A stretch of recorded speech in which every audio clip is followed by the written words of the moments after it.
What's up, guys? Welcome into Packers Total Access. My name is Clayton. You can check us out on packernet.com. Find me on Twitter at Packers_access. Joined alongside Tim in Green Bay. We got Jacob in Wisconsin. We got Carly in Wisconsin as well. And we've also got a stranger up here in the center of the program. He's back from Puerto Rico. Jan almost everywhere. We got Emilio back in the house. How's everybody doing tonight? Emilio, welcome back, brother. Yeah, what's going on, Emilio? Glad they let you back over the border. You're muted, bro. Wow, blew it. Yeah, it's been a minute, clearly. I missed everybody. Glad to be back. Jacob, I am happy that they let me back across. I didn't get as tan as I thought I would for them to not let me back, but we're good. We're cruising. Why didn't you get a cool shirt, dude? I'm not spending 80 on that. There, Jacob. What a cheapskate. We did get a picture of Emilio after the pub crawl, though. We need to Photoshop him on that now, don't we? That's what we need to do. I honestly should have had a Puerto Rican flag up behind me instead of, and there's got a quick reset here. There you go. No. All right, let's waste no time. Let's jump into the breaking news that literally dropped right before we went live, Tim. We got some breaking news here tonight, sir. Some breaking news. That's right. Here we go. Ari Miroff tweets out the Packers are signing wide receiver Mecole Hardman per Jeremy Fowler of ESPN. So obviously, Mecole Hardman played for the Kansas City Chiefs. Some would say he's a little undersized. I want to say he's right around 5'10", maybe 5'11", 4.33 speed. Obviously got the speed to hit a home run. The other thing you gotta recognize too, it looked like Ryan tweeted a video out, fairly effective in the punt return and kick return game. It sounds like we can do a deep dive on that if y'all would like. But let's get initial thoughts. I've got PFF grades, everything ready to go. We've also got his RAS card from when he came into the league. Initial thoughts before we look into everything specifically, and I don't care who goes. Let's start with Emilio since he's back in the house here. Yeah. I think I saw earlier in the chat Greg Rice said he had 90 yards last year. I'll take that, man. That's all the speed I need on the field. But yeah, I'm a little behind, so I'll pass it to the other host. Yeah. All right. What do you got on it, Jacob? What's your initial thoughts before we dive into everything, man? I came right from work, so I didn't even see this breaking. But now that I've had 17 seconds to dissect it, I honestly am kind of okay with it. When you look at his grades, which I'm sure we'll get into, he's pretty decent. Definitely know what he's not a bad football player. Not necessarily the size maybe that we wanted to replace a Watson type, but you talk about a burner. I believe he's like a 4.33 type guy. There we go. Looking at some of those grades there, but look, that's a pretty steady Eddie solid career there. You look at some of the ways that that's the run grade, right? So does he do a lot of jet sweeps, end arounds, that kind of thing? I know the guy's kind of a little speed demon. So, and like you said, maybe it'd be a great addition in the special teams room. I'm kind of over the Keyshawn Nixon experience, to be honest, in the special teams room. So maybe this is just a little spark plug. However, I am starting to wonder, who does he take over for? Who do we lose because he's on the roster? That's the only thing that will make me maybe a little bit hesitant. I'm wondering about the contract, and I think that will give us a lot of answers to these questions we've got.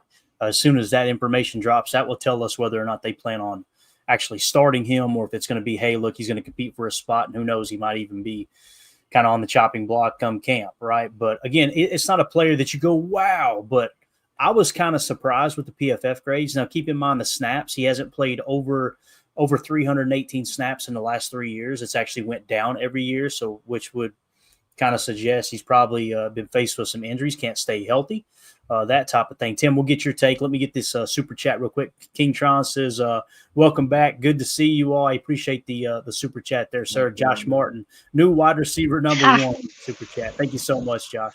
Tim, what's your initial takeaway here with Mecole Hardman, man? I would disagree with Josh. But I know Josh was just being sarcastic probably. But I think, Jacob, what you were saying about him being maybe a motion guy, a flyer kind of guy, he does have, I'm looking at his stats right now. 17, 31, 46, 31, 62 yards rushing. So I think he's versatile. I think this is an option. I don't think that he's wide receiver 1, 2, or even 3. but definitely bringing some special teams experience. Maybe we've got ourselves another return option. I'll take that for sure. I'm not mad at this signing at all. I think it makes the wide receiver room more competitive even before the draft. So I think we're looking good. And it looks like he played, if I'm looking at this correctly, 11 games, right? And didn't get a whole lot of snaps in most of those games. However, he wasn't just a slot receiver, right? It looks like he only played slot in 2 of those games, is what I'm seeing here. Let's not, you guys correct me if I'm wrong, but you've got, left receiver, right receiver, and then of course slot. So maybe it is something they're going to throw him on the outside, stretch the field vertically, and they could mix and match him with Jaden Reed inside underneath, right? I think what this is kind of comp to, depending on the contract, is kind of, this might be the Bo Melton type of guy that to come in and give you those reps if he can learn the offense, of course. Carly, what do you think about this this signing here that broke right before we went live? 2 things, really. I hope he's getting the vet minimum. I think it all depends on how much money, right? It really will influence how we look at it. But also, I'm wondering if he if he might settle for a little less money because he thinks with the injuries that have plagued our other guys that he will actually get a chance to compete, and that might kind of light a fire under his butt and get him moving and working a little harder than he did on his other teams. I think that's an interesting point. Like he looks at this situation. Hey, look, they don't really have a field stretcher right now. Maybe I can go out there and get some meaningful reps and earn that next contract. And how old is he, though? He's 27. So if he comes out this year and has a solid year, he might be able to make him some money next year, But Emilio, based off everything we've said to this point, am I wrong to just kind of assume that his contract probably going to be pretty cheap? Or do you think we're going to look up and be surprised and go, damn, he's getting paid $10 million? No, I think you're spot on, dude. If it's anything over 4, I think I'm going to be a little surprised. Over 4? Yeah, Jacob, you got to pay him something. I mean, 1.5 million. All right, you want bare minimum. 1.5. It's a Georgia Bulldog. Goody's going back to the well. He's under the 6-foot mark. I think that's also a sign. We've been putting a lot of points out there like, hey, we need a big, tall, vertical, fast wide receiver, and they go out and sign a 5'10" fast wide receiver. So is height really the issue? Is Musgrave going to be that vertical threat? Like what we still have guys on the team that, that can kind of push the field. I think that we might be leaning more towards, a wide receiver 4-5 and special teamer that could be a dog. I think that's where maybe I would lean a little bit. Maybe and the only guy on the team with a Super Bowl ring, right? Damn, Tim came in hot. You've been talking about a little age, adding some age to this team. You got a young team. You want to get over the hump, bring a champion into that locker room, I mean, that's totally fair, Tim. Being real. Bro.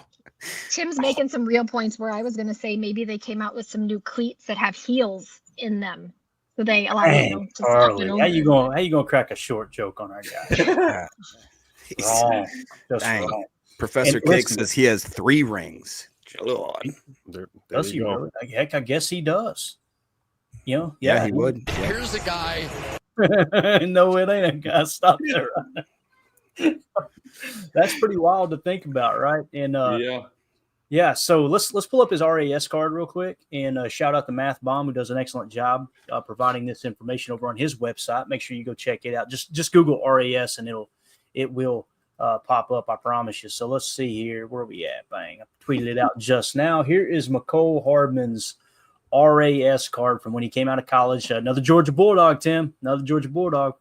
RAS was an 8.30. His composite size grade was very poor.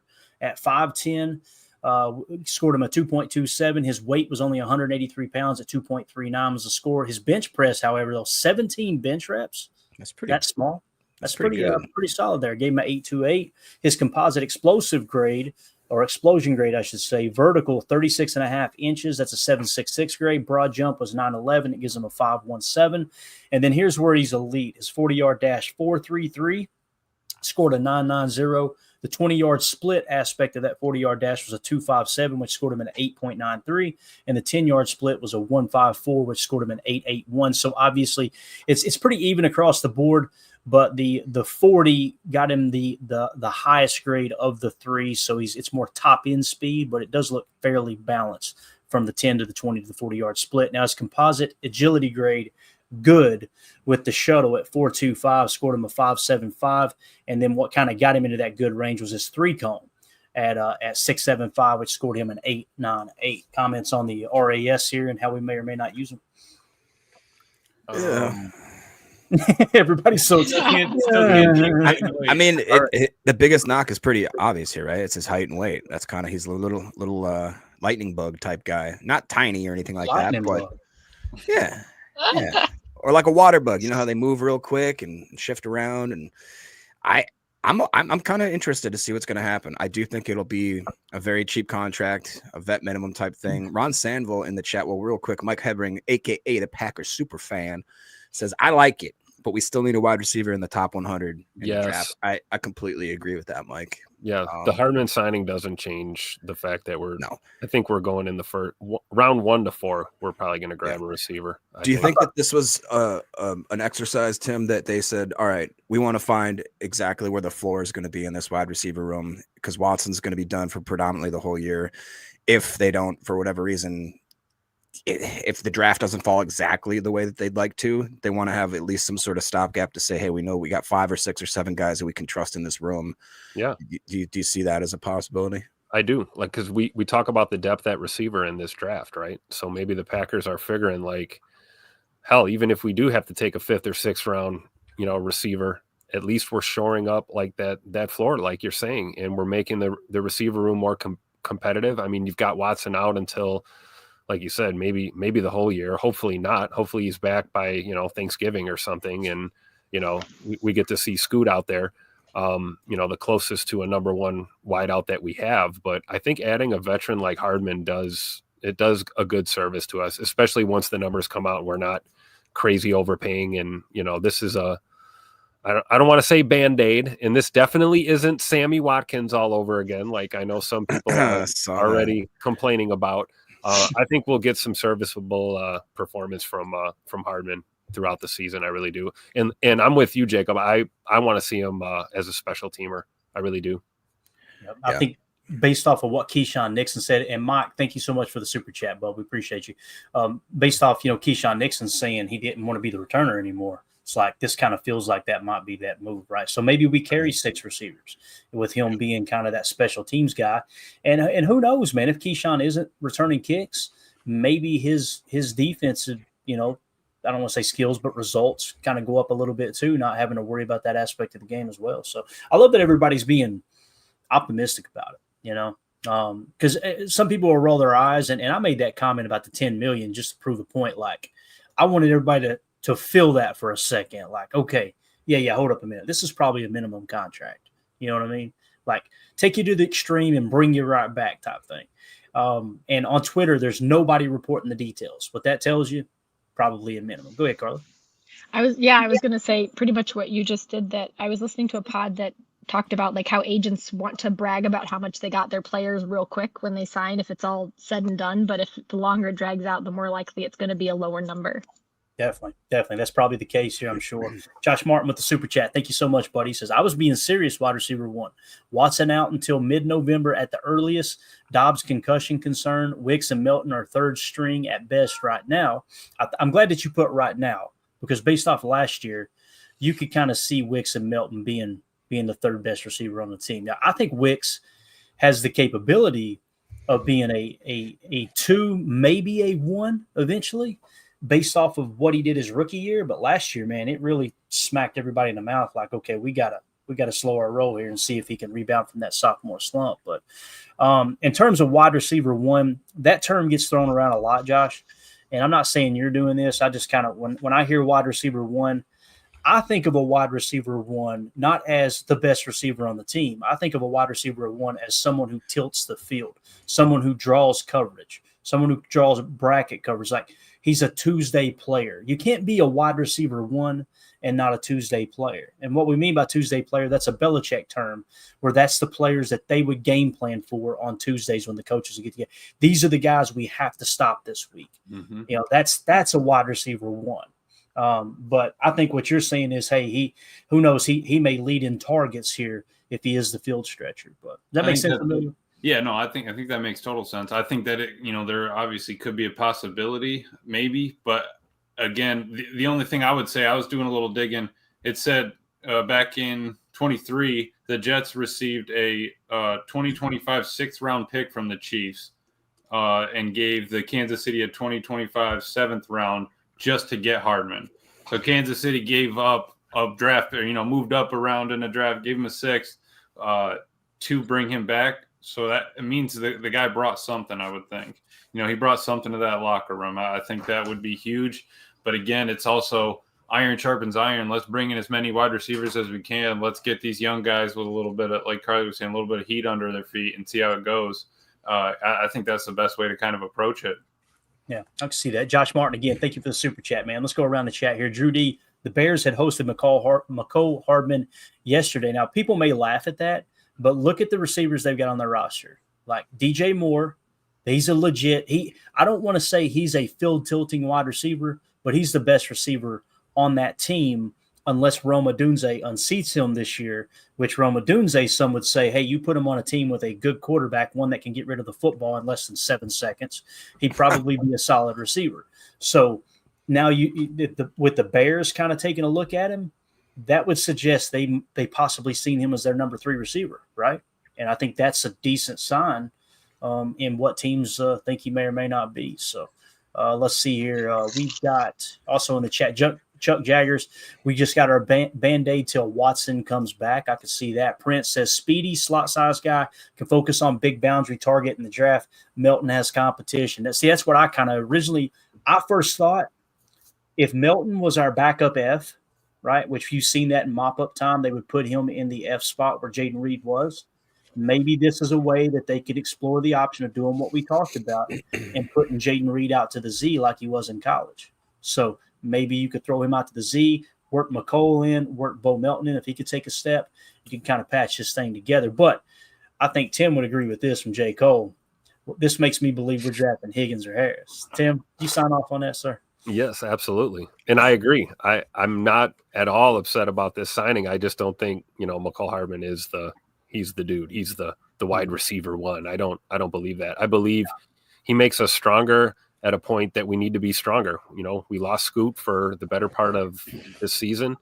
We have to make adjustments. And I think bringing in a vet and then drafting, a top tier prospect here is a good approach. It makes your receiver room competitive. And, to Jacob's point earlier, I'm looking forward to what Mecole Hardman's going to bring to us in the run game. We talk about the zipper motion and the pre-snap deception and the things that we already like to do. I mean, that guy did that a lot in Kansas City. We've seen it on tape.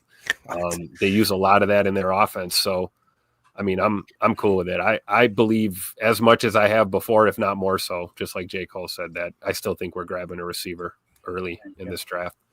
Mr. Jass with Super Chat says the tattoo of Amelia should be a hilariously exaggerated character, like one from one of those guys in a park with the big drawing pad. Oh, I like it. We could have like literally the cheesehead sombrero cover the small of the back too, Jake. Right. What do you think? It just climbs all the way up there. I wouldn't use that word, but yeah, we could have it climb up the back there, Amelia. My gosh. So thank you, Jass. We appreciate you, sir. That's you, if anybody was wondering. Thank you for the super chat. J. Cole, you want vets on this team? Well, we just signed one. I already see people complaining. It's a good point, man. Like, if you're going to sign vets, they've got to come at some position, or are we going to go back in as the youngest team again? We got a little bit older with the 2 free agent signings, right? Albeit they're not like crazy old, but I think that's a good chance that alone will pull us up out of that youngest team spot, but we're probably still going to be in the bottom 3, I would imagine. So let's see. Prince, he just turns 27, not too old, but still old enough to be considered a veteran for sure. King Tron, listen, at one point, Mecole played a pivotal point in a Chiefs Super Bowl chase on multiple years. He is at the very, very least raises our wide receiver room, and we need some age. I believe that he is serviceable. I agree with that. He was the best guy around. He was an all-pro. Yeah. J. Cole said mentorship role. This wide receiver room desperately needs that. This doesn't change the fact they are drafting a wide receiver. Hardman has championships. He's played in big games. I don't hate this. So there you go, man. Appreciate the comment. Anything else anybody wants to add to the Hardman talk here, man? It's interesting. It literally, I thought it was a spoof. I looked at Twitter right before we went live, and I went, damn, we just signed somebody. That's kind of cool. So that's good timing. Anything else? I mean, let's not forget the possibility that one of these younger guys steps the hell up and Mecole Hardman doesn't even make this football team. I mean, it's very possible. Right. Good point. I agree. Like Tim said, I almost expect Wicks to come back and be way more, I guess, hungry or whatever the case would be. I expect Jaden Reed to have a bigger role. I expect even guys like Malik Heath and Bo to kind of not just sit there and be like content with the fact that they're maybe a fourth or fifth on this team, especially when there's a gap with Watson being gone. I think the biggest question mark that I have right now is Romeo Doubs, his health, his mental health, whether or not he wants to be here and what's going to go on forward, because there is a little bit of a concern, honestly, if I'm being real. But that, I think, is a real reason as to what Coach Len is saying right here. We got, like I said, that floor, that absolute base. He says, now we go get our power forward type wide receiver, Mr. Trey Harris, Higgins, Royals, or an Eric Ayamanor. There you go. Yes. Hey, I have no problem with that. None whatsoever. So we talked about this a little bit, right, Chris Godwin, and we were waiting on the full details of the contract. We know he took less money to stay in Tampa, which he's always been labeled a team guy. It's one of the reasons why I was all over him as a free agent. Like, if there is a receiver out there I would want, this is the dude. So we get the details. I won't spend a whole lot of time, but like when you guys hear us say it's a 3-year deal that's really a 2, or it's a 4-year deal that's really a 3, this is the prime example here, okay?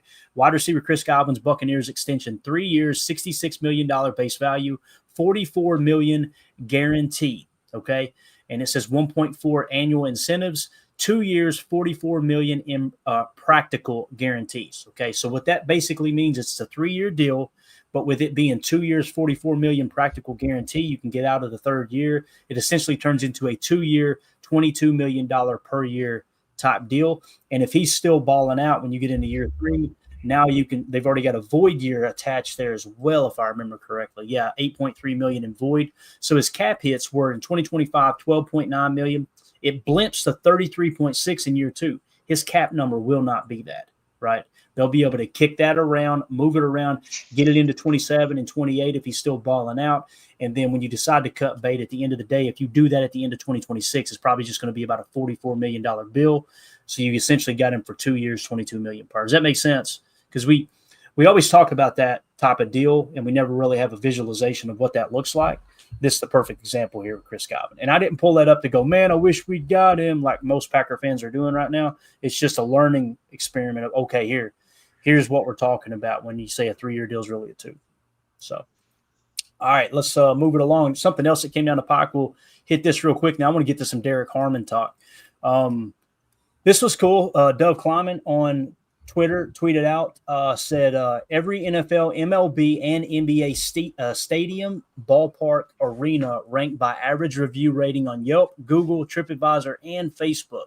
Very surprising. Out of all 3 major sports, Lambeau Field is number 1 on this. Mm-hmm. Love to see it. Love to see it.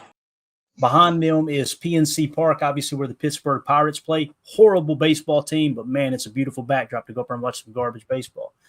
Camden Yards is number 3 there, the Baltimore Orioles. Number 4 is Busch Stadium, where the Cardinals play baseball out in St. Louis. Been to that one. That's a pretty sweet stadium, by the way. And then number 5 is Oracle Park.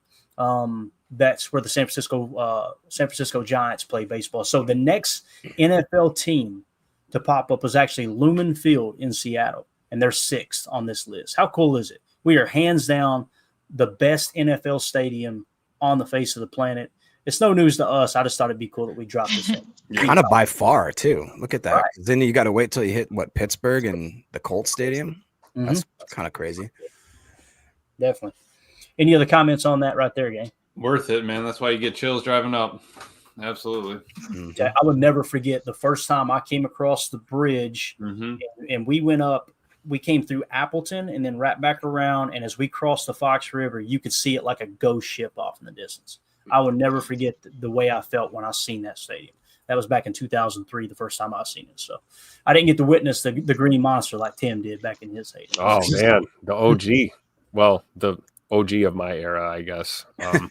It's fun to go back, check out Cliff Crystal's book, and really see the history and the, new city stadium, the transition that it would, eventually become Lambeau Field, and just to see how how different the area has just changed so much, even from, just my childhood to now. And then you think about, even decades before that, any of us were even here, what it looked like. And to see what it looks like today, it's just amazing. I can only imagine what it'll look like 10 years, 20 years from now, Yeah. Whoever marked this, read it for me real quick. I got to send a text. Yep. Ethan Fragasso says, I'm curious with the Higgins extension, if the Bengals could even bring back Trey Hendrickson. If Cincinnati asked for Rashid and a 6, would you want to do that trade, assuming Jordan Morgan is our future left tackle? I know personally, if you haven't listened to Ryan's podcast this morning, he actually addressed this kind of, I don't want to call it a conspiracy or whatever, but it seems like everybody's, they can't pay Burrow, Higgins, Chase, and a 4th or even a 5th, because I believe it was Orlando Brown also was tied up into those contracts. They've got money because they're not paying other people. You know what I mean? They have one of the lowest kind of paid out rosters aside from those top 4 or 5. And it's not unheard of now that your top 3 or 4 or 5 people are going to count for over 50% of your cap. That's just the way that works right now. It might be a little bit different because we haven't seen maybe some of these flashy names and all that. And I think it makes for good clickbait, but I was really interested in his segment that he did on that because it makes me kind of take a step back and be like, I think there's a lot of lying season going on with that, trying to ruffle a lot of different teams into making certain moves they probably wouldn't normally. The same thing happened when Aaron Rodgers signed his last extension in Green Bay. He's the $50 million contract. He's a $50 million quarterback, right? And all that they were talking about was the extension. They weren't talking about was already existing and how that's going to spread out. And then as we learned later, I actually broke it on our podcast because it was Russell Wilson's agent talked about it. We don't know how the option bonuses are going to play out there. And what happened? The optional aspect of Aaron Rodgers' contract carried over to the Jets, and now they just had to cut a bunch of dead cap. That's why you got to really, really dig between the lines. And I tell people, don't get caught up on the cap from a sense of, we can't afford it. We can't afford it. It's very time sensitive. The cap is very time sensitive. But if you want a player, you can make it work. The question is, you got to make sure, it's not a question, but you got to make sure you get the right players in the build. Now, what Cincinnati's doing is something way different. I listened to the same pod this morning, Jacob. It was an excellent job by Ryan breaking it down. Cincinnati is basically saying, the hell with it. We don't care about corners. We don't care about having good players throughout the team. We want a great quarterback, 2 great wide receivers, and a great edge rusher, and we're going to go try to win. How did that work out last year? Somebody remind me. Those receivers were on their team last year, right? Mm-hmm. So that's like Jacob when he's playing backyard football. He just takes Brett Favre, Pablo Sanchez, you know what I mean, and Ernie Davis, and just throws a deep ball every time. Every time. Go to the Buick. Yeah. Forvert, let's go. Affin plays on varsity, and so does Emilio.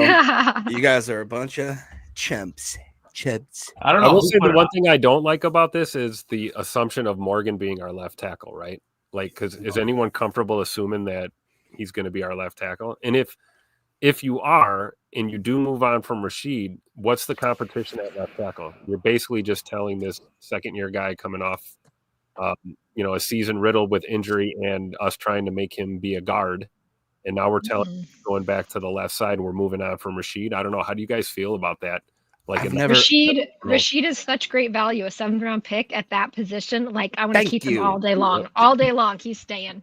Yeah. So I wouldn't give him up in a 6th, even if that meant getting Hendrickson.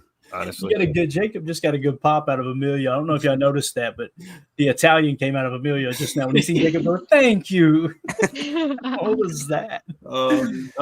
It's true though. I mean, at that point, I'd rather keep Rashid, and then if we lose in the free agency or whatever, then you'd get if he gets paid that kind of handsomely, we're going to get a 3rd back for him, right? So I mean, it's I don't have as much concern about whether Jordan Morgan could play left tackle because he played it his entire life, not at the NFL level. But to Tim's point, if he goes down, who's your left tackle now? My boy. Oh, my gosh. If you say Travis Glover, I'm going to – You're an amazing person. You know that, don't you? Oh, he can hold down the corner of that wall. My boy Travis Glover. Yes, Jacob. That's who I'm talking about. We're going to give him some jam almost everywhere. All right. Anything else on whatever the heck we're talking about, right? I don't even know what we're talking about. Oh, man. Let's see here. King Tron says, got to be honest with you. I can't stop buzzing over the additions of this offseason. People can hate, and that's fine, but it's all smiles over here and a strong draft class to boot, baby. Go, Pack, go. Again, man, I run the signings and the evaluation through like 3 different filters. Some people will go to PFF and go, okay, he's good, or he's really bad, right? And that's what they go off of. Other people will watch the tape, most of which don't even know what the hell they're watching, and they'll be like, oh, yeah, he looked good. And you'll see the highlight reel, and you won't see the bad snaps. I think that can be misleading. And then for me, it's step back and what did the general manager think he was worth? That should speak volumes, right? Like, and listen, Goody didn't go out there and he was the only person bidding on him. I guarantee you, Goody didn't just go, hey, man, we'll give you this, take it or leave it. It's probably that was the number that was kind of established. There was probably a team or two in the mix, and that ended up being the winning bid. So if there's multiple GMs that are willing to pay Aaron Banks that kind of money, like why are we so tore up over it? You know what I mean? And the big thing is the other thing I would say is Goody definitely had a very, very, very, very high draft grade on this guy, or he would not have gave that money. Goody does not just go out and sign. It's just like Mecole Hardman. Mecole Hardman's several years removed from coming in the league, but I guarantee you the first thing Goody did when he's trying to add another piece of his team, he probably looked at Mecole Hardman and said, this dude's worth it taking a flyer on for a damn near minimum contract. Here's the draft grade we had on him. We had an early second or whatever it might be, right?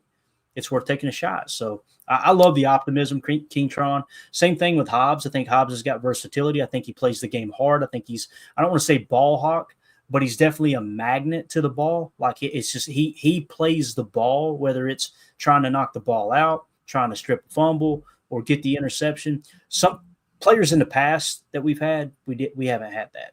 Keyshawn plays that way, and that's what I respect about Keyshawn.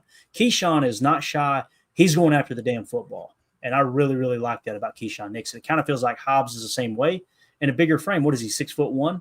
So yep. I'm with you, Tron. I like these signings, man. Boy, it's really crazy. I don't know if we've done this lately, but if you pull up the ESPN, their depth chart for what we have here with the Packers, they have no backup listed for left tackle, no backup listed for right tackle. They've got Kadeem Telfort backing up Aaron Banks at left guard, Monk backing up Elton with Trey Hill backing up him. Right guard is Sean Ryan still, and they have Jordan Morgan plugged in there with Marquise Hayes and Donovan Jennings, who, if you remember, was, I thought, a tackle that we got out of, I believe it was some smaller Florida school. But like Clayton just said, say we do trade away Rasheed Walker and something happens, God forbid, to Zach Tom, what are we doing? Like, to me, this sounds like we're going to be drafting quite a bit more at the tackle position than we maybe thought. Right. And that's what you've really got to look at is how's the roster constructed right now. And listen, ESPN could be wrong, right? Yeah. It could be wrong on some of these. Absolutely. We would agree on that. I'm telling you how you fix it. You go get Armand Membo if he falls to you at 23. Yeah. I'm telling you. You don't have to tell me twice on Let's that. go. That would be sick. But again, it just depends on how the board falls. You know, not everybody, I got to quit saying it. Many people look at it, well, we need this position in the first round. No, you don't. If the value's there, and you can pick between 3 different positions, yeah, great. I'm okay with that. But for someone to just blindly say we got to take this position at this pick is just silly. It's absolutely silly. So, and Drew, yes, you are correct, sir. He said Clayton had this whole episode all planned out, and then we signed Hardman. Mm-hmm. That is correct. That is absolutely correct. There you go. Go ahead, Jake. No, I pulled up 33rd team because I thought maybe they'd be a little more accurate. Well, they still got Josh Myers on our team. They got Dillard backing up Rasheed Walker, nobody backing up Elton Jenkins at left guard, and they have Travis Glover backing up Zach Tom. So I don't know what the heck's going on. I'm telling you, he can play all over. He can play all over. They're gonna put him in a tight end, ain't they? Played at left tackle, left guard, right tackle. They'll put him at center and call it a day. You're calling it first team all pro? Such a cannoli eater. Yeah. There will be some cannolis eaten in Green Bay. I promise you that. All right, let's see. Let's get ready to move on to the next topic. We may not have enough time to. Let's hit this video real quick. Tim, can you get me a screen grab ready? You mind to do that, sir? Yeah, let's go Suge and Tupac. Let's go. Oh, I like it. So what we're going to play here, we're always talking about quarterback in the draft, right? Every year the draft begins and ends with quarterbacks. So what is the quarterback class look like projected in the first round? Well, this is Les Snead, the general manager of the LA Rams. Okay. And listen, there's people that laughed at Les Snead when they went quote unquote all in and it set their franchise back. They got a damn ring. I don't subscribe to that whole, well, it wasn't the right thing to do. If you get a ring, it was the right thing to do. Right. Here's what he has to say about the quarterbacks. About 2 minutes long. Hopefully we can hear it okay. It's Pat McAfee show, so they usually get the volume at a pretty decent level. Here's Les Snead talking about the quarterbacks specifically in this year's draft. What should we know about this particular draft? You know, there's a lot of conversation about, like, is there high-end talent? Is there more depth of talent? Like, what do you think about this particular draft class as a whole, and what will the storyline be, you think, the day after the draft? You know, every draft has talent. It'll be a fun draft only because you think about last year, 7. I think we picked 19. Last year, 7 QBs went before pick 19. It's probably a reason why someone like Jared Verse got pushed to 19. You never know. Maybe he would have fallen 19 anyway. Maybe he'd have gone pick 15, 6, I don't know, a little bit earlier if it wasn't those 7 QBs. It doesn't seem like this year there's going to be 7 QBs that go before pick 19. So that is going to be for the first time in a while, how many QBs actually go in the first round, how many go, before pick 15, all those things. And what that does now is all of a sudden, let's call it position players start getting picked right earlier and earlier. So it's going to be a fascinating draft of position players and not just QB dominated. And it'll be fun to, take the day after the draft, whatever that storyline is, that's going to be irrelevant. That'll be good content for maybe your show on Monday, Tuesday. But I can tell you this, it'll be interesting to see, right, how these players who get picked in this first round and even second round, things like that, what they're doing 2 and 3 years down the road. Only because, it's going to be the first year where it might be the least amount of QBs, picked in the first round in a long time. I love the general manager saying, yeah, we're judging drafts the day after the draft. Why don't we wait 2-3 years and see who's a winner, who's not? You certainly have been, and we appreciate you taking the time, Les. Have a great day. Hey, appreciate it. Always enjoy it. Hey, can artists sign that photo and send that, or is that dry erase? Oh, we're sending it to you. Thank you. Artists. All right. So there you go. That was Les Snead on the Pat McAfee show talking about the quarterback class. Now, you guys know we've been pretty vocal about this. We've only got 2 of first-round grades on our board. That's Cam Ward in the number 8 spot. And then, of course, you've got to go down a decent amount to the 14 spot to find Shedeur Sanders. But there have been rumblings that Jackson Dart could climb into the first round. To me, he seems like the most likely if a third does make it into the first round. However, like we seen last year, nobody expected. Did he say 7? I thought it was only 6. Was it 7 last year? I know it was 6. When he said 7, I kind of scratched my head too, but I know it was 6. It's crazy. Prince in the chat. Copper, anybody know who Mel Kiper is? Who in the hell is Mel Kiper in a way? Latest mock had 3 quarterbacks in the top 10, highest I have ever seen Jackson Dart. I'm telling you, man, they will overpay for quarterbacks. And we've got Jackson Dart. Our board. 73. Yeah, so we got him 73. And we got Jalen Milrose significantly higher than him. And I know I hope the kid's head's still in the game after all the off the field stuff, Tim, you want to talk about that or no? No, I'm just if you know, it's not worth discussing, but no, it's a good point. little personal stuff going on with him right now at which one are you talking about? Jackson Dart. Oh, Jacob said, let me turn my camera off and Google this. Yeah, it's soap opera worthy. We'll just put it that way for sure. Yeah. But I hope the young man's got his head on straight going into the draft. And, I don't think any of that stuff is going to hurt his stock. I just wonder, how he's really going to turn out in his first year in the league, given all the crap going on. But he's definitely got the skills. We've talked about him numerous times. Certainly, I don't know. Would you guys say he's probably a top 5 quarterback in this? Talking about Jackson Dart? Yep. I don't, because I go strictly off the board, but you would always willing to take them 1 tier higher than they're at. That doesn't even put him in the first round if you go 1 tier higher.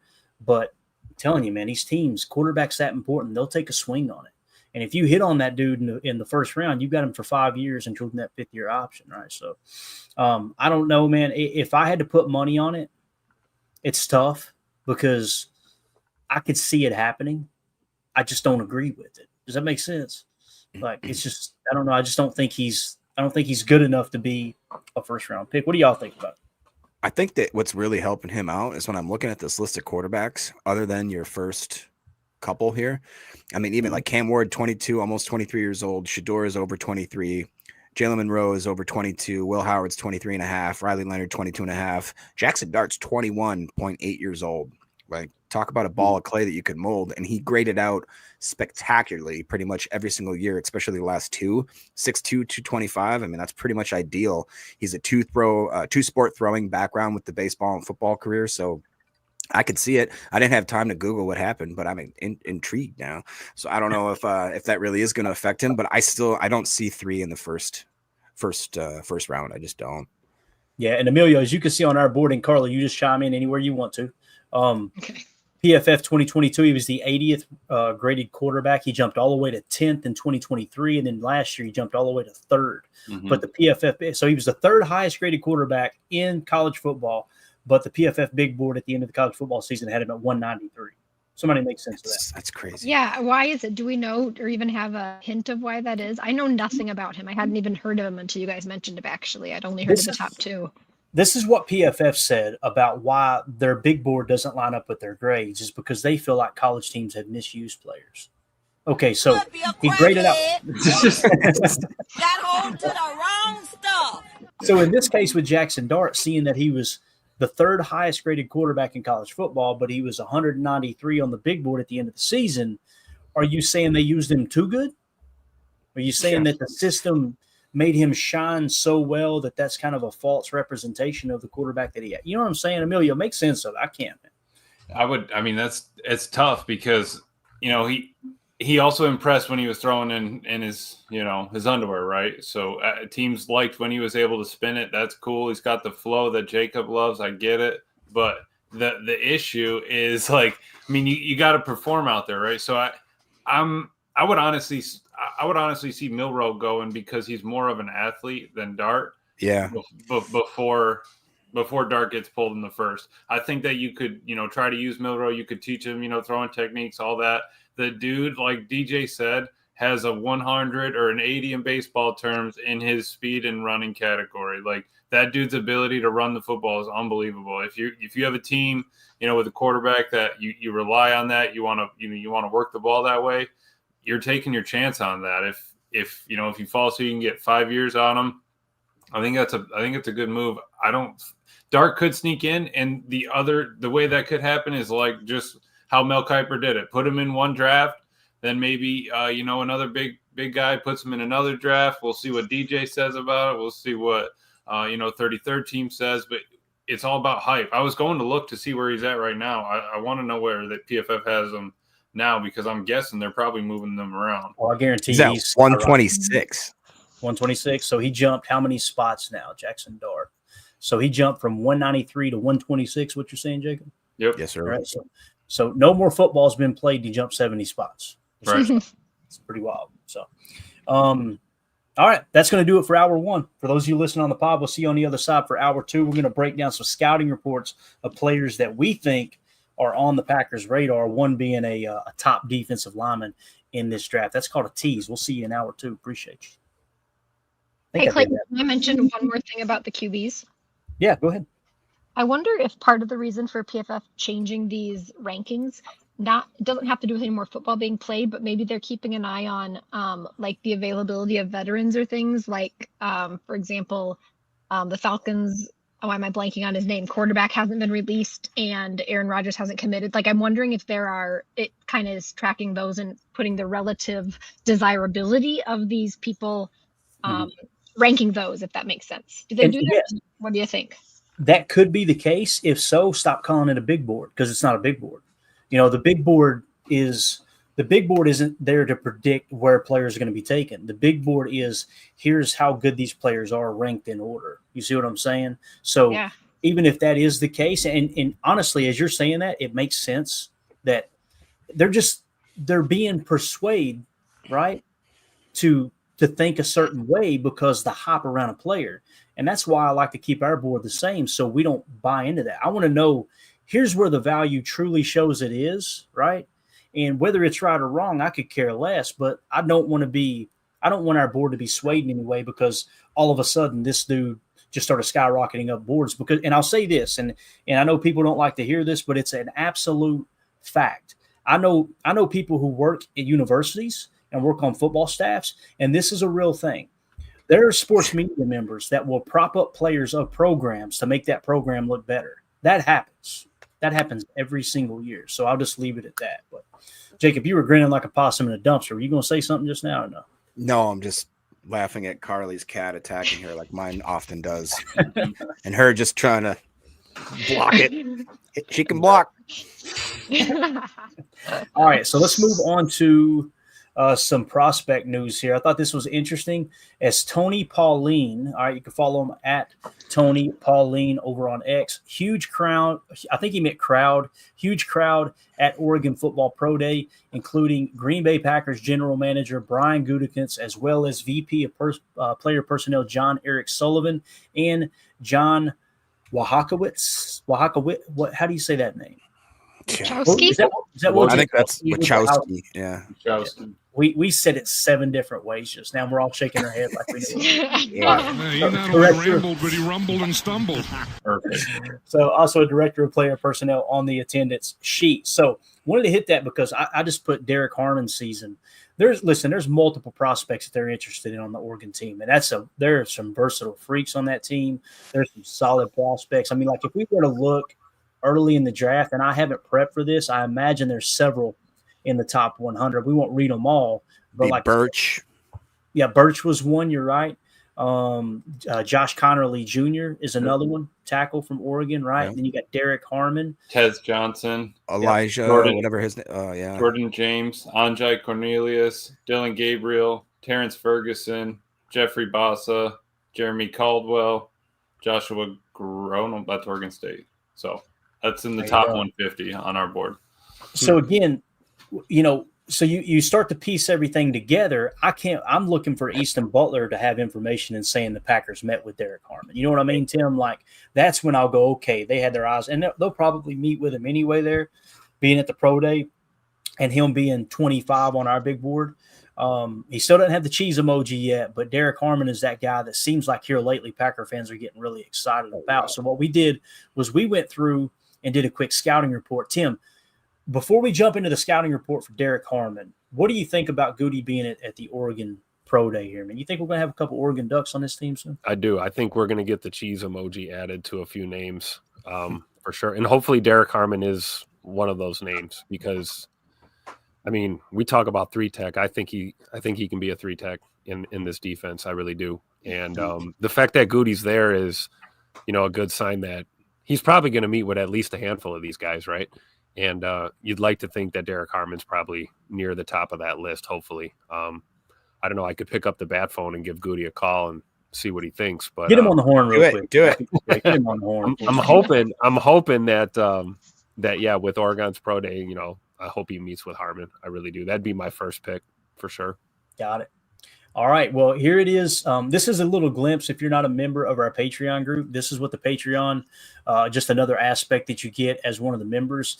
We're doing write-ups in there, scouting reports, things like that on prospects that might be on the Packers' radar. So we put this one together. This is the full scouting report for Derek Harmon. I'm going to try not to read the whole thing. We'll stop in periodically, but this is the dude that's definitely on the radar, in my opinion. He's in that sweet spot of where we're picking at 23. And some people were saying Kenneth Grant, defensive tackle from Michigan, is going to be long gone by the time the Packers pick. If that's the case, you're looking at Derek Harmon and Walter Nolan in this range. So here is the scouting report according to AI. Okay, it says defensive tackle, interior defensive lineman, college Oregon Ducks. He transferred from Michigan State, 6'5", 313 pounds. His hometown is Detroit, Michigan. He went to high school at Loyola High School. Guys, when he was recruited out of high school, he was a 3-star recruit, number 968 nationally. And people hear that, and you can look at it one of two ways. Okay, well, he doesn't check all the boxes because he wasn't a high recruit coming out of high school. No, but it shows he worked his ass off and he's an underdog. That means something to me. You know what I mean? And it says college career, 2021 through 24, 4 seasons. He redshirted in 21, declared for the draft this year. It says background real quick. Derek Harmon grew up in Detroit, Michigan, attending Loyola High School, where he starred on both the offensive and defensive lines. A 3-star recruit in the class of 2021. Harmon was a late bloomer who earned first-team All-State honors as a senior from multiple outlets: Michigan High School Football Coaches Association, the Associated Press, Detroit Free Press, and Detroit News. He contributed to district titles in his junior and senior years, showcasing versatility and toughness. Harmon committed to Michigan State, where he redshirted in 2021 and played 3 seasons before transferring to Oregon for his redshirt junior year in 2024. At Oregon, he exploded onto the national scene, anchoring one of college football's top defenses during the Ducks' 13-0 Big Ten championship run and college football playoff appearance. We'll pause there for a second, and then we'll get into some of the college stats, some of the production, initial thoughts on that. We can keep going. Y'all let me know. I think what's most impressive about him is this guy doesn't seem like he misses games. Other than that, obviously the redshirt season, it's like he's there, he's available. What's the quote we always like? You can't make the club in the tub. We've dealt with that with multiple players, especially ones that obviously have gotten paid a lot of money.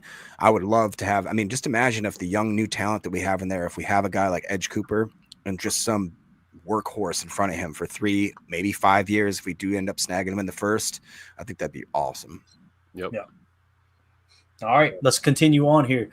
College, actually, we just got a super chat. Let me hit this and we'll continue on. King Tron, don't mean to interrupt, but thank you all as always for the up-to-date info and the entertainment every single day. This show truly provides so much. Hey, thank you so much, Tron. We appreciate it, man. Thank you for the super chat. You've been more than a blessing to us. Prince also said, this just in. We got breaking news, Tim. Total Access has hit 4,000 subscribers on YouTube. So done deal. Just here to tell you, Pack is back. It's growing like crazy. That was on me, Tim. Right here. Did he try to do it? No, that was my bad. I fired it up without being ready. So anyway, everything's growing like crazy. The Patreon group's what I'm really excited about too, because man, Link we got in the awesome bio or in the corner. There you go. Yeah, you scan the QR code in the upper right. And we've had multiple people on Twitter DMing me going, hey man, I want to join that Patreon group. How do I do it? And I'm like, it's in my bio. It's right. But anyway, thank y'all for inquiring on it. And we're going to continue to build even more value around that as well. So thank y'all for that. There you go. King Tron said there's a 5 spot for 4K, baby. Congrats. Thank you, Tron. Appreciate you, man. You're awesome. So college statistics for Derek Harmon. 2021, obviously didn't play. That was a redshirt year. 2022, 12 games, 5 starts, 468 snaps, 30 tackles, 3 tackles for a loss, and 2 sacks. And 23, his sophomore year, played 12 games, 10 starts. So he went from 5 starts to 10 starts his sophomore year. 475 snaps, 40 tackles, 4 tackles for a loss, 1.5 sacks. And then this last year where he really broke out in 2024, 13 games, 42 tackles, 9 tackles for a loss, 5 sacks, 2 forced fumbles, 39 QB hurries, according to PFF. His career totals were 42 games, like Jacob said. In 3 seasons, he played in 42 games. That is availability right there. 112 tackles, 16 tackles for a loss, 8.5 sacks, 3 forced fumbles. Notable, he led all defensive tackles in pressures with 55 and ranked second in pressure rate at 10.7% in 2024 per PFF, earning all Big Ten honors. Pretty good production there, boys, wouldn't you say? Yes. Absolutely. And Carly. I see the look like it is weird. Just every time I see that Oregon's in the Big Ten, I'm like, oh yeah, that's right. I forgot about that. But being in the Big Ten, they're going against real competition. They're going against real actual guys that are be playing on Sunday. So it's really nice to see them.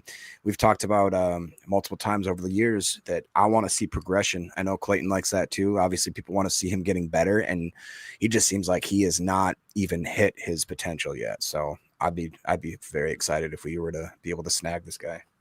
Definitely. Yep. Physical attributes, again, 6'5", 313, prototypical NFL size with a thick, Tim, does that say thick? Oh, powerful build and long arms, 34 3/8 arm length, 83 3/4 wingspan. That is crazy. Per combine measurables, his speed, 4.95 40-yard dash, exceptional for his size with a 1.74 10-yard split, highlighting his first step. quickness. That's why that 10-yard split is so important there, especially with the defensive line. Quick off the ball, obviously, that's what you're looking for. Athleticism, it says good linear explosiveness, but limited lateral agility due to a high cut frame and tight hips, broad jump and vertical to be determined. Evidently, they had it was an incomplete card there. Strength, impressive upper body power, flashes ability to bench press 400 plus pounds. It's unconfirmed though. Could be a tall tale. We don't know. And his hand size is 10 3/8 of an inch. Thick. Got strengths and weaknesses here as well. Jacob, can you read the screen? Do you want to take over reading? You want me to keep going? People get tired of my redneck voice here, I'm sure. Yeah, sorry, I was just looking at the chat. Where am I starting here? Disruptive? Don't worry about it. Go ahead. You do your thing in the chat, man. You guys just, I know you're class clowning over there. It's all good. No, you're good. Yeah, you want me to start with the strengths? If you want to, yeah, go ahead, man. Disruptive presence. Harmon's 2024 tape reveals a havoc wreaker with 55 pressures, most among DTs, and a 10.7 pressure rate. His quick first step and active hands consistently penetrate gaps, collapsing pockets, and disrupting run plays. Power and anchor. I got through it professionally. Power and anchor at 313 pounds. He combines mass with functional strength to stack and shed blockers. He anchors well against double teams, maintaining gap integrity, and resets the line of scrimmage with bull rushes or long arm moves. Thick. Push toolbox displays a variety of moves: the rip, the swim, the club rip, the push pull, the forklift. Oh, I love it. How about these hands? I knew it was coming too. His ability to execute stunts and loopers adds versatility to his pass rush plan. And then finally, what I think would be really important to us is versatility. Played across the line at Oregon. Offense. What does that say? Oh, 0 tech to 5 tech. I thought it meant he played offensive tackle. I'm like, dang, that is versatile. Thriving in both an odd 3-4 and even 4-3 fronts. That's huge for us. Projects as a scheme diverse 1 tech or a 3 tech at the next level. And then it talks about he's got some max motor and effort, which obviously love that. Hey, I want to know the answer to Larry Kano's question here, where he said, did Harmon have another quality D lineman or edge like the Michigan duo? They did. It was Jamari Caldwell, I believe. And then they also had Jordan Birch on that line. So that's good looking there, Larry. And good eye there, Carly, catching that. Jordan Birch, D lineman, we have him ranked 72nd on the board. Okay. Got it. Right. That's good info there. All right. So when you hit versatility, that's what kind of piqued my interest. Playing across the line at Oregon, 0 tech to a 5 tech, thriving in both odd 34 and even 4-3 fronts. So he's played in pretty much every front. It sounded like they played a pretty multiple defense there in Oregon. So really, really cool. Did you hit the motor and effort too, Jacob? Did you hit that? Yeah, I kind of summarized it at the very end there, but yep. I like it. Yeah, relentless pursuit and high competitive toughness. Pursues plays outside the tackle box and flats through multiple blockers, rarely taking snaps off. That's absolutely awesome. So we got to hit the weakness too, right? Let's nail it real quick. Lateral agility and bend, high cut frame and tight hips limit his ability to change direction or flatten his rush angle. This reduces his effectiveness chasing mobile quarterbacks or finishing plays requiring sharp redirection. Pass rush polish, while his toolbox is diverse, many moves lack refinement, counters are inconsistent, and he occasionally lacks a clear plan when initial moves fail, leading to stalled rushes. Play finishing. This is interesting. Despite generating pressure, his sack total 5 in 2024 doesn't fully reflect his disruption due to missed opportunities in the backfield, needs to convert pressures into splash plays more consistently. So probably a little bit of a tackling issue there, right? Pad level tends to play high at times, especially late in reps, losing leverage against savvy linemen. Conditioning also dips on extended drives, affecting his play speed, run defense consistency. While stout against doubles, he can be slow to disengage from single blocks or misread combo blocks, allowing runners to slip past his gaps. So it talks about film breakdown and everything. You guys, like I said, go check that write-up out on our Patreon group. It goes on and on and on. It just really, really cool that you can just literally type in a player's name. Now using artificial intelligence, it'll pull up the most credible sources and say, here's a full breakdown of that player. Emilio, Tim, go ahead, Jake. I'm sorry. No, just real quick. It says a comparison. Leonard Williams, I think that's a decent one. It says similar size, power, versatility. Though Williams had more polish entering the league, Harmon's motor and effort also drive parallels to Cameron Hayward, a player he models himself afterward. That's just a quick aside because I don't know if you guys heard what Cameron Hayward had to say about Aaron Rodgers coming over to the Steelers today. Oh, yes. Breaking news. He kind of drug him a little bit. They asked him if Rodgers was waiting for a darkness retreat or something. They made some smart comment. Hayward didn't find it quite funny and basically said, I do not want to have that basically on my team. And like, if he wants to play football, come play football and stop lollygagging around. Well, it looks like he's going to Minnesota now, huh? I was just going to say. Thanks, Hayward. Appreciate that. Yeah. Seriously. Unbelievable. All right. Anything else on Derek Harmon? Tim, you got anything to add to Derek Harmon talk here, man? No, draft him. Let's do it. There you go. There you go. And again, Derek Harmon, we got in the, what is it again, Emilio? The 25 spot. Hey, let me ask you real quick about Caldwell. Where do we have Jamari Caldwell? Our board, Jamari Caldwell, Tim, is in 156. So he's the lowest of the D tackles then? That is correct, out of Oregon. But I will say he probably had some of the most consistent grades. His PFF 22, 175, 23, 99, and 24, 49. What's really bringing him down is PFF Big Board had him at 200, consensus at 162, and 33rd had him at 103, though he did have a 0 on his RAS. So something we I say we pull something like the Eagles GM and just go ahead and draft the entire Oregon defensive line. Let's just go bang, bang, bang. Let's do it. They're all work together. They can handle it. There you go. Okay. All right, moving on to the next topic here. We talked a little bit. Actually, we'll get to that one in a second. Let me pull this other one up if I can find it. Where are you at? Bang, bang. Here we go. You guys remember last night we talked about Will Johnson and his injury history? We were kind of, I think it was Drew that actually brought it up, and he sent me an article as well. So I did a little bit of digging and put this together for the Patreon group as well. So a little breakdown on Will Johnson. The reason we're talking about this is Jacob Westendorf actually had Will Johnson falling all the way to the Packers at 23, and it makes you kind of scratch your head going, how in the heck is he going to last that long? Well, obviously there's injury concerns as Drew brought it to our attention, so we decided to dive into it. It says, here is Will Johnson's injury history as a cornerback for the Michigan Wolverines based on available information up to March 18, 2025. So in the summer of 2023 is where it kind of picks up at first, okay? Summer of 2023, he had knee surgery, underwent knee surgery before the 23 season. He rehabbed successfully and was ready for the season opener, though he missed 2 games and played only 8 snaps against UNLV due to his injury. It flared up again during practice before the Ohio State game on November 25th, 2023, limiting him to 39 of the 58 defensive snaps that game.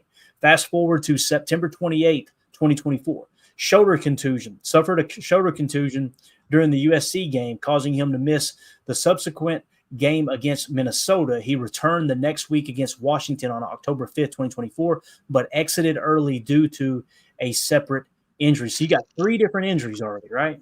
Is what we're seeing here. Yeah. Now go 1 month later. Well, actually a couple weeks later, it looks like, maybe even a week later. Yeah. October 5th, undisclosed injury, left the Washington game in the second half with an unspecified injury, missing the remainder of that contest. Then we go 14 days later, October 19th, turf toe. Ugh. So this is a dude, and turf toe is nagging too, man. It's not like something you can get rid of this season, and it'll come back seasons later. It's extremely painful too. Yep. It sounds like some sort of fungal infection. I'm like, dude, why is that impacting anything? Actually, it is nothing that takes a topical cream there, Carly. It's Amelia. What is it? Is it like a torn or a strained ligament in the toe? Is that what it is? I want to say I'd have to pull up for real, but it feels like, honestly, it feels like your knuckle isn't even connecting. Basically, like that's what it felt like, man. It was not fun. Like a case of drop toe. That's it always, I mean, 90% of the time it's happening on that big plant, your big toe, your plant toe, your pivot toe, everything that you're doing, literally every step you take, you're feeling it. So yeah. Jacob said drop toe is a move he uses over at the office every night. But anyway, turf toe foot injury, sustained a severe turf toe injury in the first half of the Illinois game, which sidelined him the rest of the season after playing only 5 full games and part of a 6th in 2024. The injury kept him out of the game against Michigan State, Oregon, Indiana, Northwestern, Ohio State, totaling at least 7 missed games. Reports indicate he tore ligaments in his toe. There it is right there, preventing him from running for months. So you're up to 4 injuries now, right? 4 different injuries. if I'm reading this correctly. One was undisclosed, so let's just call it 4, right? Now, postseason, this offseason, right? Hamstring injury. After the 2024 season, he suffered a hamstring injury following the NFL Combine, which forced him to miss Michigan's Pro Day on March 21st, 2025. This was described as not serious with a private workout schedule for April 14th. So that's 5 separate injuries, not 5 different times he injured 2 of the same thing. You understand what I'm saying? Like, this is 5 different injuries. I'm so glad that Drew brought this to our attention, and I want to go around the horn with it. Does this scare you off of Will Johnson if he's sitting there at 23? I think what I need to do is put 3 red boxes across the PFF grades if that's the case. Hey, definitely for 23 and 24, Emilio, do that for us. All right. Yeah. Honestly, for me at 23, I'm out. I'm completely out. Completely. Ditto. All right, Tim, how do you feel about it, man? I think you're muted, Tim. Yep, there we go. Yeah, I'm with you. Not in the first round. No, I don't know if it scares me off of him completely, but in the first round it does for sure. Yeah, I think he's 12th on our board. Ooh, right. And here's the thing: we're not going to move him off that spot. We want to know that's where he ranked at. Mm-hmm. But boy, those red boxes are going to go. Holy cow! Let's. We've seen an injury history here from the get-go. So again, shout out to Drew for sending that article over. And letting us know about that last night in the chat. That's great information. And now the board just got a little stronger from one of the listeners. So we appreciate that for sure. Let's see here. What else we got? I think that was the Derek Harmon write-up. I wanted to hit also on another thing that came down the pike earlier today, as I don't know if you guys seen this or not, but I think it was Daniel Jeremiah, his latest mock draft. He actually selected with the 23rd pick, cornerback out of Kentucky, Maxwell Harrison. Wow. Right? Maxwell Harrison. I want to get your all's take on it. Emilio, where do we have him on our board? Maxwell Harrison. And Jacob, how do you feel? Or Tim, why don't you go first this time, Tim or Carly, either one. How do y'all feel about Maxwell Harrison? Obviously, he had the quickest 40-yard dash at the Combine. I do know that. And I think we're significantly lower on him on our board. However, he's definitely creating some first-round buzz right now. Yeah, Kentucky Wildcats, another corner out of Kentucky. What can you say? I mean, PFF's got him at a 67, but who the hell knows what that even means? I think he's a guy that probably doesn't get quite as much attention as some of the other corners, but definitely, where does he sit on our board? I mean, he's got to be a top 100 guy, right? You're spot on, Tim. We have him 83rd. Okay. No number for 22. 23, he was 62nd. 24 injured at 484. PFF, when we first had him, 74th, and consensus 62. But he crushed it in the Senior Bowl, -5. DJ's board. DJ really likes the guy. He's in between Azaria Thomas, who's 43, Maxwell's 44, and then Benjamin Morrison's 45 on DJ's board. Nicknamed Mad Max. Has a quick play style that makes for a fun watch. Hey. He's consistent pre and post snap, gets verbal with wide receivers throughout the game. So talks that talk. On top of that, 33rd team. Him in our secondary. I don't know. What do you think? 33rd team, 57. Dane Brugler, 54, and he had a -5 RAS, so a 9 or higher RAS. Yep. 6'1", 186, so he fits the build. Do we have an age on him? I don't know. I don't know if Mr. DiCaprio will approve or not. And how many games did he play? Clinton has a good question. How many games did he play? 7 last year, so he did miss some time last year. Here's career statistics here. It says games played 32 with 20 starts in college football. So in 2023, he had 13 starts, 68 tackles, 3 tackles for a loss, 5 interceptions with 2 pick sixes. That's when we fell in love with Maxwell Harrison. And then in 2024, it went all the way down the drain. 6 pass breakups, 131 interception return yards. So in 2024, he only started 7 games. He got hurt. 19 tackles, 1 tackle for a loss, 1 sack, 1 interception. However, another pick 6 with 4 pass breakups. Career totals, 89 tackles, 6 interceptions, 3 pick sixes, 10 pass breakups, 3 forced fumbles too is very interesting. Like as a corner, you want that dude punching at the ball. Yeah. Yep.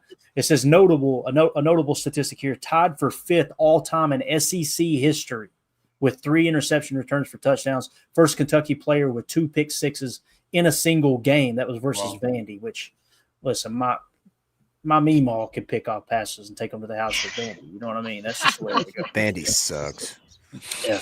Measurable. That's Jacob's only competition he plays against, too, in college football. It's hilarious. Dude, live in Nashville, I can't. Those Vandy kids are the worst. Coming in there with daddy's credit.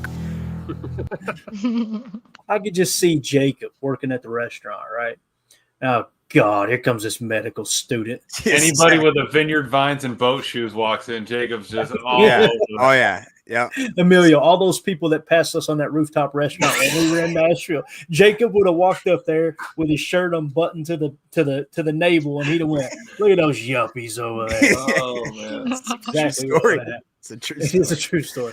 Measurables, unofficial combine projection, 40-yard dash, 4.29, unofficial reported from Combine Buzz. Vertical jump, 39.5 inches was reported.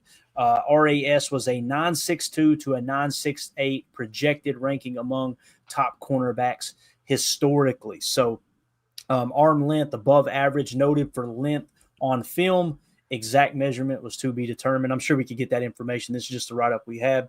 His strengths, we won't read the entire thing. We'll just do the bullet points.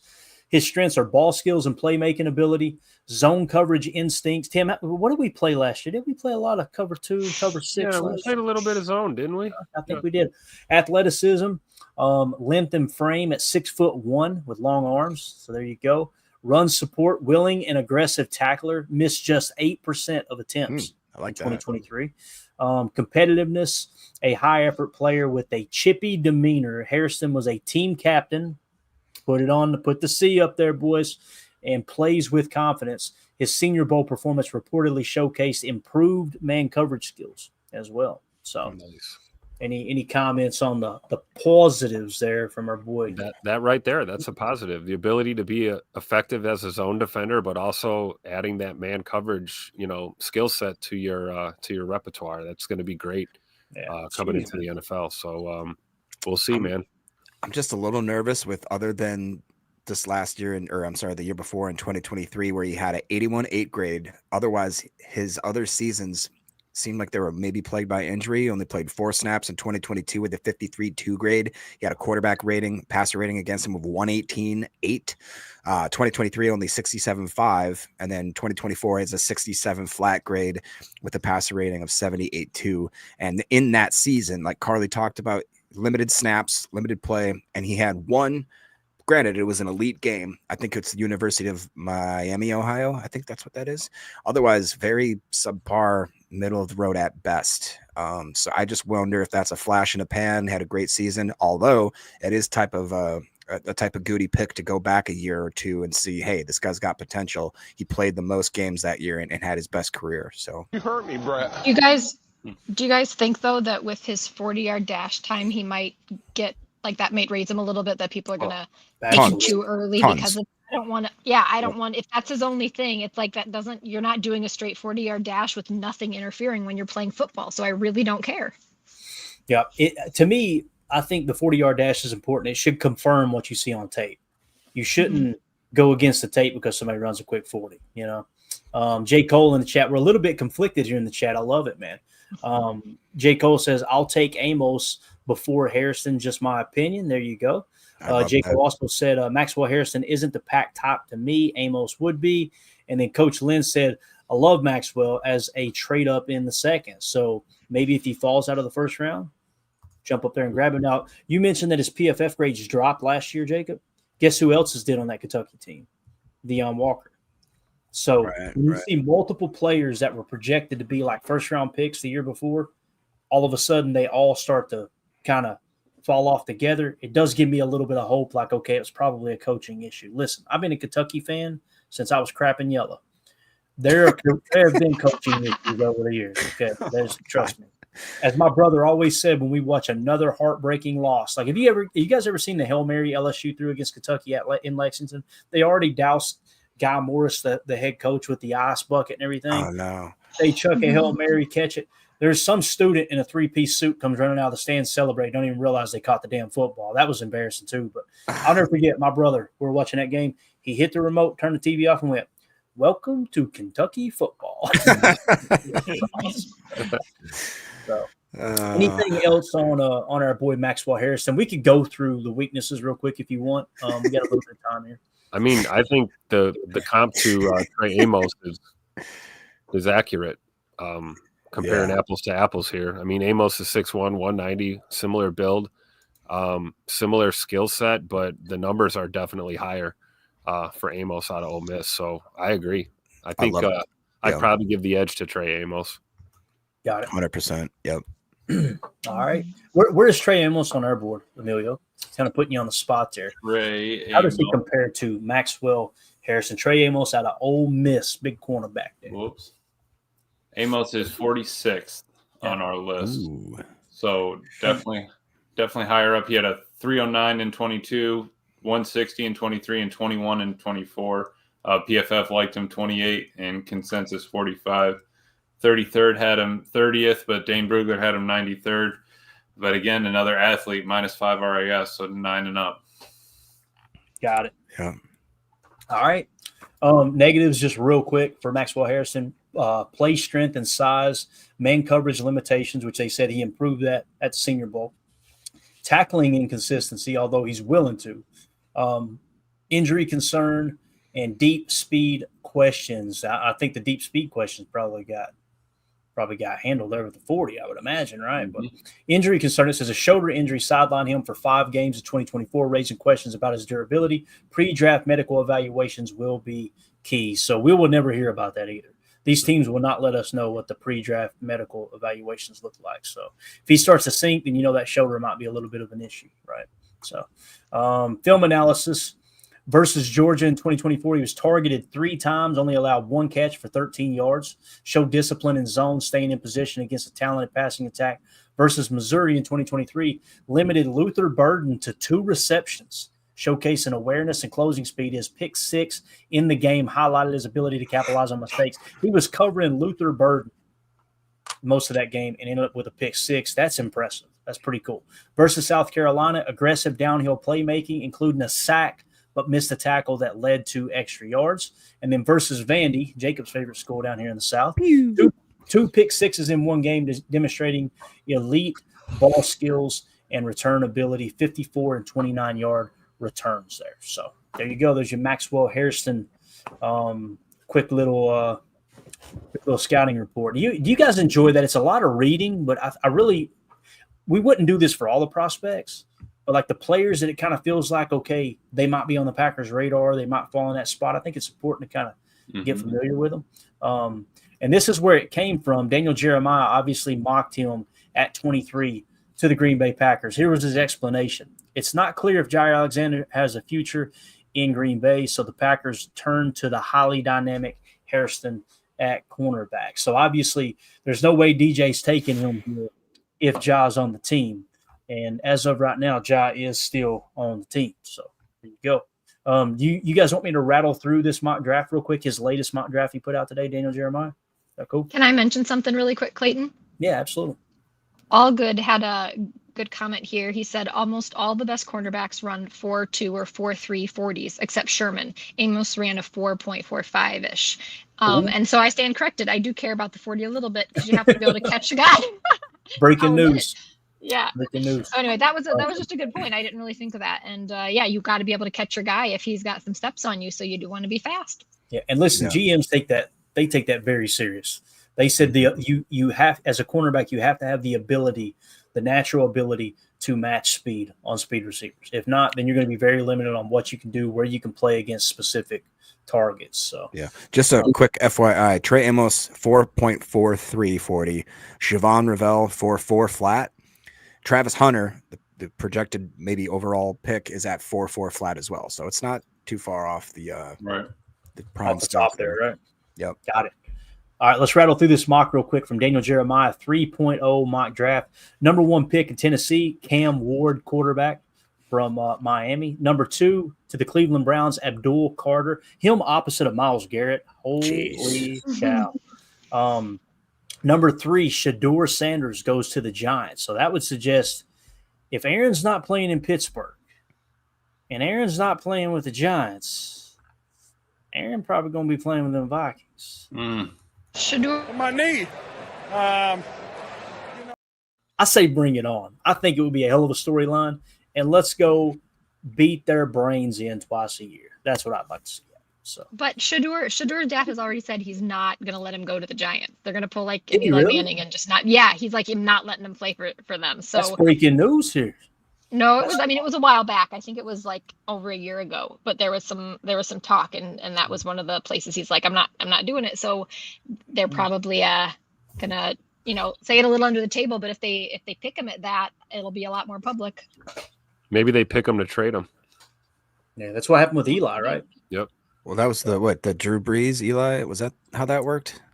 It was Eli got drafted by the Chargers, but he refused to play for the Chargers because they were a garbage front office. Right. And owner was really weird at the time. Which is, yeah. Isn't that now the knock on the Giants is people are saying that place is just front office cancer and that most players are not even willing to listen to them. By people, you mean you?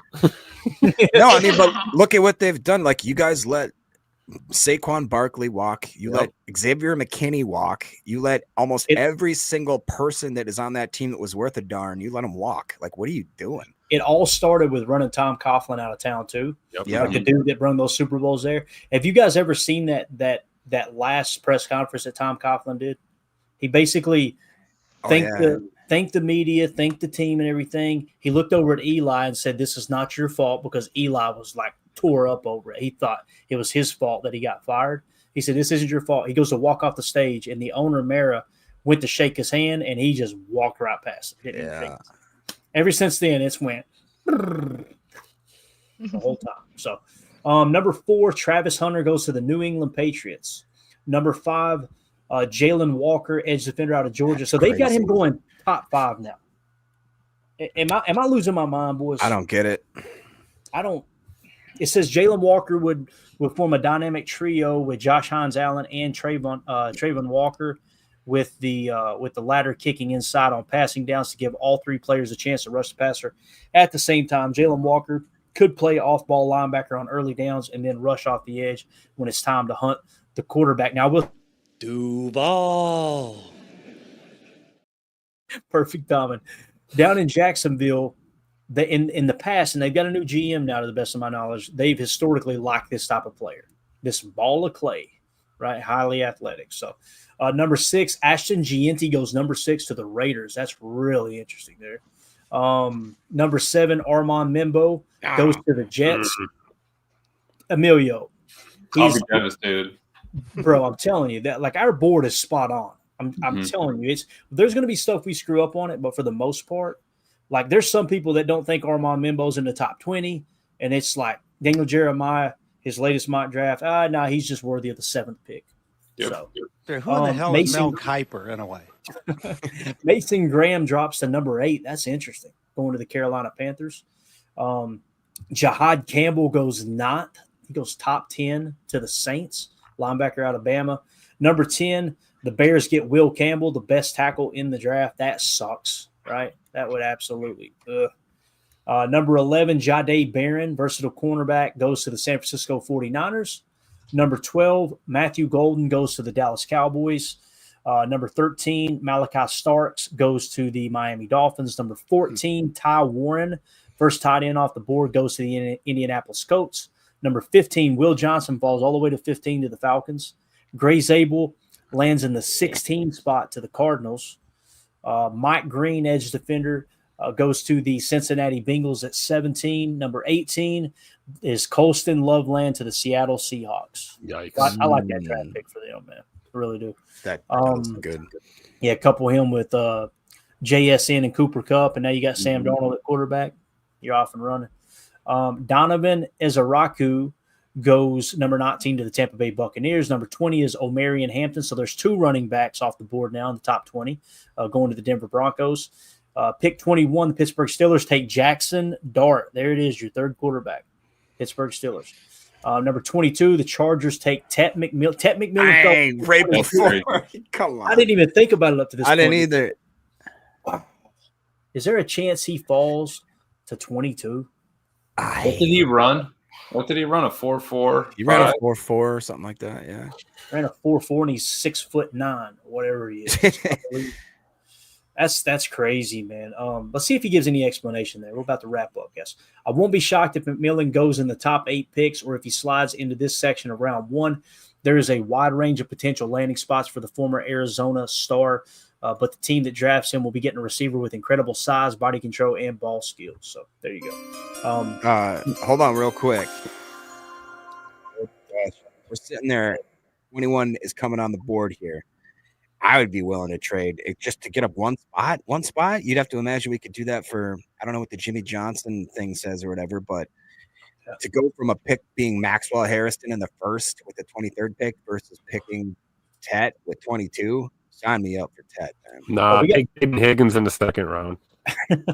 We got Tet McMillan as the 7th best prospect. Emilio, are you thinking what I'm thinking? I think I'd trade up a pick or two to take him. I think I would too. I think you'd almost have to just give him that 7th rounder we don't even care about and just move up. His receiving is tough. Like they're just going to take. It's just going to take a set. You've been playing Madden. Give them both 7th rounders. They can have them. He's been playing. Realistically, would it be like a 3rd or a 4th you'd have to do to just move up the 1? It probably would, to be honest with you. Like you're in the latter part. I say latter part, the mid to latter part of the first round. It gets a little bit easier, but man, when you're trying to just jump one pick and it's going from like 6 to 5, it's cranzy the amount of capital they give up to do that. Yeah. But, you're right, Amelia. It depends on the compensation, but yeah. Clint in the chat, trade up AFAM and a 20-30 second round pick. There you go. Like it. So again, we go Maxwell Harrison at pick 23, 24, Nick Emenware. That'd be a good pick for them. He's going to be good, I think. I think he's going to be pretty nice. Plus, Harrison Smith is like 85 years old, and they keep signing him to one-year deals. That's true. He scored a 10 RAS, Emenware did. Who better than Harrison Smith to show him how to play safety there? Yeah. Truly. Number 25, the Texans take Kelvin Banks Jr., tackle out of Texas. That's a good pick. Number 26, the Rams take Trey Amos, so he climbs up into the first round. Trey Amos goes to the Rams. 27, Derek Harmon. Here's the guy. And then 28, the Detroit Lions get Michael Williams, edge defender out of Georgia. 29, the Commanders get Azare Thomas, cornerback. First time I've seen him in the first, isn't it? Yeah. Yeah, it is interesting. It seems like he's usually a second rounder, right? Kenneth Grant goes number 30 to the Bills. That's interesting. And then the Kansas City Chiefs take Josh Simmons at the 31 pick. And then 32, the Philadelphia Eagles take Shamar Stewart. Of course they do. Yeah, let's just continue to build our awesome defensive line, right? So there you go. That's Daniel Jeremiah's mock draft 3.0. Anybody got any comments on this? Tim, how do you feel about how this first round fell here for Daniel Jeremiah? There's a lot of stuff changed on this one, you know? I was just going to say, it's amazing how far we've come in the last month. A lot of new info, a lot of movement. Couple surprises, but I don't think anything super crazy. I don't know. You guys got me thinking now about trading up in the first. If T-Mac does fall, I don't know though. I don't know if he fall. He may fall, but I don't know if he falls all the way down into the 20s. Yeah. With teams willing to overpay for receiver like they are right now, I don't see him dropping that far. You know what I mean? Like, so good stuff, man. Anything else y'all want to hit before we wrap up here? We're a little over on time. Surprise. Clayton, you didn't put up Clint Cosgrove had a great comment, and I don't know how far it was up, but he basically said that if the Packers win the Super Bowl, he is going to get an AFAM tattoo. Oh, put it on the ticker, Tim. Put it on the ticker. There we go. Clint Cosgrove. Hey, listen, we're going to hold you to that. Ask Jacob. Yep. Let me write it down here. Let me put that. Will it just be a mustache, a little caterpillar mustache? Is that all? It'll be a Kansas City Chiefs logo. That's what it'll be. Why would you do that to him? That is so cruel. AFAM's a Chiefs fan. He's a Chiefs fan. He loves them. Yeah. AFAM tattoo. All right, got it. Nice. Packers got to win the Super Bowl. All right, we got to put that on the ticker. Anything else, y'all, before we wrap up? Anything at all? It's good to have Emilio back in the house. Yeah, absolutely. Glad to be back. Appreciate y'all. I'm glad you made it back over here, man. You sent me that picture of the immigration office. I got nervous, bro. No joke, literally No joke, right across the street. I mean, right across the street from the Airbnb. So just casually Get walk ready down. to go. Jan almost everywhere. Jan almost everywhere. All right, that's it, guys. Appreciate everybody hanging out with us. This was a lot of fun. Yeah, there you go, Chuck. Appreciate that. No couch for Clayton, and she's gonna make me sleep in the yard. You're right. Special shout out to all the super chats: King Tron, Josh Martin, Mike Hebring, Josh Martin, Mr. Jass, King Tron, and King Tron again. Thank y'all so much for supporting the stream. Thanks to everybody in the Patreon group. It's growing like a weed. If you guys want to join it, scan that QR code in the upper right. I said weed, and somebody went, "What?" No, it's growing like a weed. Calm down, you bunch of potheads. Andy Watkins with the super chat. With this mock, who would you choose with who's available at our spot? I don't know who would be available without going back through the draft. Did anybody stick out to you? I guess we could. It was Kenneth Grant, the one for me. Yeah. Falling to like 30 or whatever. I feel like that would be one that we got to snag up if he's available. We had him in the 16 spot, so that one makes sense, right? Yep. Wasn't there a tackle taken after us too? Was it Simmons? Yeah, Simmons is in the 20 spot. Yeah, Kenneth Grant's probably the one there, Andy, to answer your question. Emilio, did anybody else stick out to you on our board? No, the only one would be James Pierce. He didn't get taken, did he? He didn't get taken. Wow. Yeah, there you go. Yeah, James Pierce, and we broke down the concerns last night, didn't we, Tim? These personal. Yeah. Oh, did you? Good. I need to listen to it. Dude got pulled over speeding and didn't have a license, basically. Oh, down Alcoa Highway. I mean, it happens. It happens. We literally call it "I Kill Ya Highway" for a reason, don't we? That's exactly right. Some of those turns are pretty wild. One of the first things my brother told me when I moved to Knox, he said, "Listen, you ever find yourself on Alcoa Highway, get in the right lane and keep your head on a damn swivel." That's what he said. That's what you need to do. He said they call it "I Kill Ya Highway." I'm like, all right. First time I went out there in a company van, I went, "Oh, this is different." Oh,